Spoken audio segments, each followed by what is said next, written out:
The Will and Consciousness of Sam Harris by Steve Zara.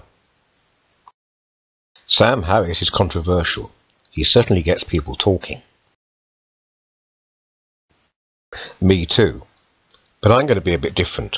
What I'm not going to do is talk about any of the usual stuff associated with Harris. This isn't to do with religion or morality or terrorism or spirituality or even guns. Instead, I'm going to talk about one of Sam's blog posts from a while back. A blog post with the title, The Mystery of Consciousness. I'm going to try to explain why believing consciousness to be a mystery, as Sam does, isn't quite compatible with Sam's position on the freedom of will. Sam's position being that there isn't any such thing as free will, and our ability to choose is an illusion. I'm going to talk for a while about free will, so the full implications of Sam's position are clear. Sam rejects the idea of free will because he says that we live in a physical world within which all our thoughts, beliefs, actions and choices are determined by factors beyond our conscious control. These factors include signals coming in from our senses, our memories, and previous states of our brain. We don't need to know how all these brain and nerve systems work in detail, goes the argument. We only need to know that physical things are going on in our brains, and that there is, at least in principle, a complete physical story of the whole thing. Our thoughts, beliefs, and experiences are nerve cells within the brain just doing what nerve cells do. Sam's position on free will is common and respectable, but there are also plenty of philosophers who believe that living in a fully determined physical world and having free will are completely compatible. These philosophers are called compatibilists. To the extent that I can be called a philosopher, I'm a compatibilist too. This is a fiercely debated subject, probably because there is disagreement about what free will actually is and what is needed for freedom of will. What I'm trying to focus on here is that the rejection of free will is almost always linked to a belief in determinism, that the physical world determines what we will do. To summarise, Sam believes that his thoughts and beliefs are determined by physical reality, and that's why he rejects free will.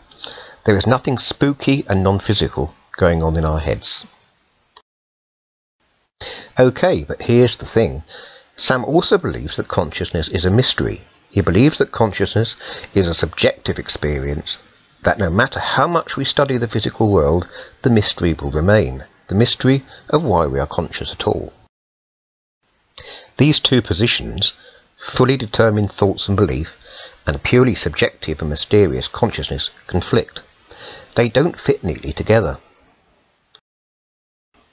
They don't fit neatly together because physical determinism limits how we can get knowledge of what is real about our minds.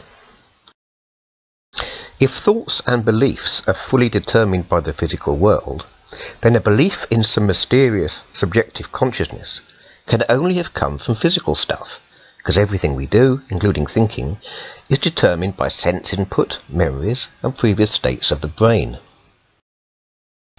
To put this in terms of free will, your decision to believe in mysterious subjective consciousness is determined by purely objective physical reality.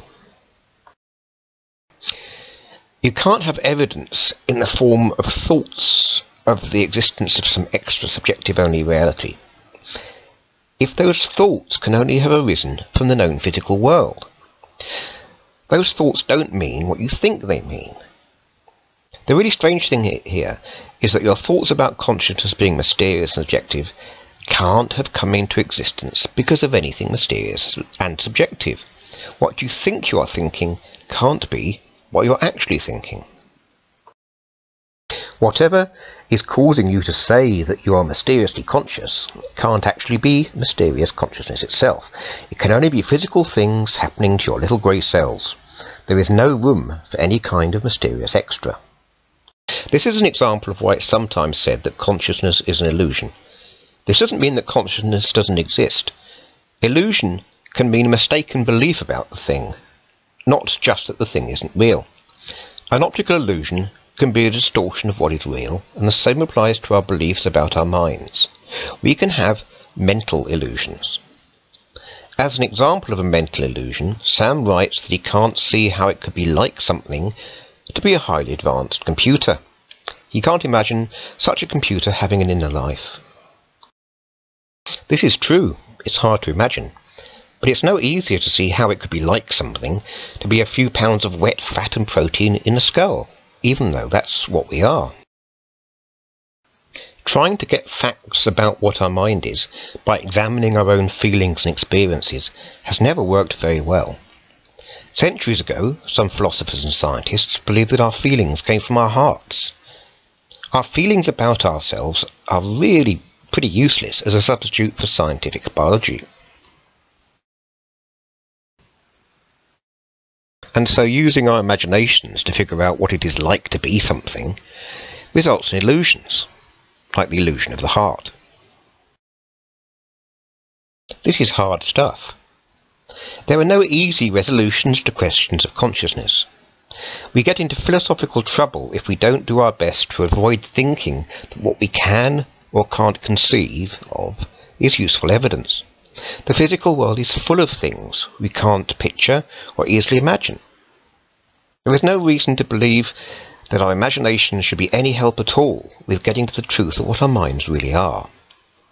If we try and use our imaginations as evidence, we can end up with strange inconsistencies. Well, that's all for now. If you have any feedback or suggestions, please leave a comment below, or you can find me on Twitter as SJ Zara. Thanks for listening.